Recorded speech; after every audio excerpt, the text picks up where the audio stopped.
Pop powerhouse Christina Aguilera has changed musical styles as often as she's changed up her look, which, for the record, has been a common occurrence throughout the singer's career. The genie in a bottle songstress has never been one to remain all bottled up, constantly expressing her evolving interests, musical tastes, and appearance. No matter the look, you can be sure Aguilera has made a headline for it. Here's an inside look at Aguilera's evolving styles from the very beginning to the present day. In fact, you may not even recognize the superstar today. 90s girl. Everyone gets their start somewhere. For Christina Aguilera, that somewhere just happened to be national television on the popular talent show Star Search. She sang A Sunday Kind of Love, belting the lyrics with the signature growl audiences have come to know and love.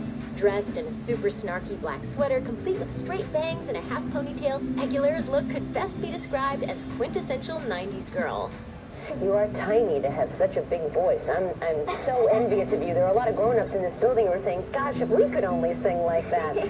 Despite those pipes and undeniable stage presence, the future chart topper lost to Christopher Eason. Teen rivals. Luckily for pop fans everywhere, Aguilera didn't let her Star Search loss get her down. Instead, she went on to star alongside some of the biggest names of 90s music as a member of the Mickey Mouse Club. 4 years after her Star Search appearance, young Aguilera had ditched her straight bangs and half pony for teased wavy locks. With a little more height and a lot more confidence, one episode saw Aguilera belting her rendition of Aretha Franklin's Think as she strutted around on the stage.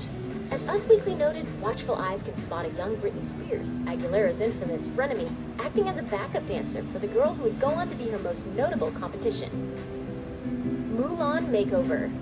Star Search and the Mickey Mouse Club gave Aguilera a small taste of the spotlight, and she was hooked. But she didn't seem to be getting the same kind of fame as her Disney co-stars. Really, I'm hoping, of course, that everything goes well, but I know my time will come soon, and I'll be joining Whitney soon. According to the star, a random phone call from her manager changed her career. He asked her to record herself singing and send the tape to Los Angeles overnight. The tape scored Aguilera the coveted prize of getting to record the single version of Mulan's Reflection, one of Disney's most beloved original tunes. According to Aguilera, she got the job because she was able to hit one particularly difficult note. That was the note. The Reflection music video features the 18-year-old Christina all grown up and gorgeous, her signature blonde locks chopped into a layered face-framing bob. Good Girl No More. After Mulan, the teen was quick to score a record deal with RCA Records, and in June 1999, she released her debut single, Genie in a Bottle.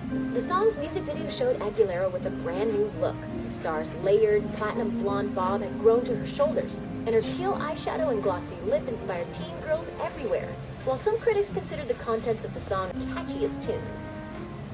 Debut look. Despite her first album's success, Aguilera wasn't satisfied with the early direction of her career. In a 2002 Newsweek interview, Aguilera reminisced on her debut album, saying, "It was made for that pop time when there was no real substance behind the music." Substance or not, her self-titled first album won Aguilera the Best New Artist Grammy at the 2000 awards ceremony.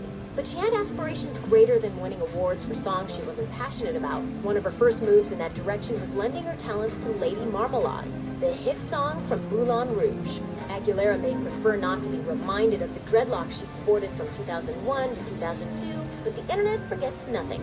I definitely tried to rebel in certain ways and trying to do different hairstyles and different looks and things. Beautiful. Christina Aguilera's emotional song Beautiful, perhaps her most famous work, made its debut in 2002 on Aguilera's fourth studio album, Stripped.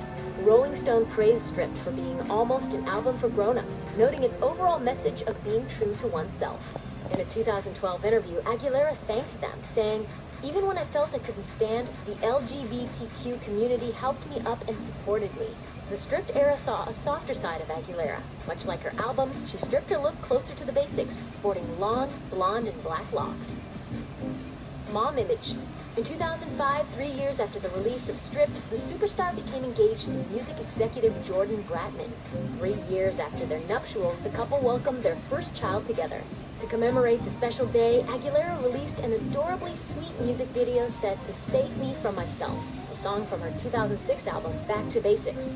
Between clips of her and Bratman's wedding, Aguilera crooned the romantic ballad with a lone guitar accompanist while donning a very back to basics look. Minimal makeup, long layered locks, flared denim, and a modest light gray sweater. To say that love looked good on Aguilera would be an understatement. Post-divorce. Unfortunately, good things often come to an end, and such was the case for Aguilera and Bratman's marriage. Aguilera filed for divorce in October 2010. She told people, "When you're unhappy in your marriage, your children are the ones who suffer. That's the last thing I wanted for my son." But through dark times come light once again. June 2010 saw the release of Bionic. The electronic-inspired album was quite a change for the pop star, but Aguilera has never been afraid to switch up her sound, or her look. The Bionic era saw an old-school Hollywood glam version of Aguilera, often sporting bold red lipstick and slicked-back blonde tresses. Backlash. It's a good thing Aguilera isn't afraid of change, because the years after her split from Bratman saw a whole boatload of just that. Aguilera began dating production assistant Matt Rutler, whom she met on the set of the 2010 movie Burlesque. In the midst of her romantic drama, Aguilera also began a new career venture as a coach on NBC's The Voice. While it was an exciting time, the star was still recovering from her share of prior hardships. Burlesque was a box office flop. She was criticized for her performance of the Star-Spangled Banner at the 2011 Super Bowl, and she and Rutler were arrested. It was a stressful time, and Aguilera put on some extra pounds while coping. She looked beautiful and felt confident, but the media latched onto her weight gain. Aguilera's response? "My boyfriend loves my body. My son is healthy and happy, so that's all that matters to me." Coming clean. In March 2018, Paper Magazine published a feature on the starlet titled, "Christina Aguilera is back with another transformation." But it wasn't really a transformation at all. Instead, it was more of an unveiling of the real Aguilera. Paper published jaw-dropping photos of the star up close and personal in all her bare-faced freckled glory.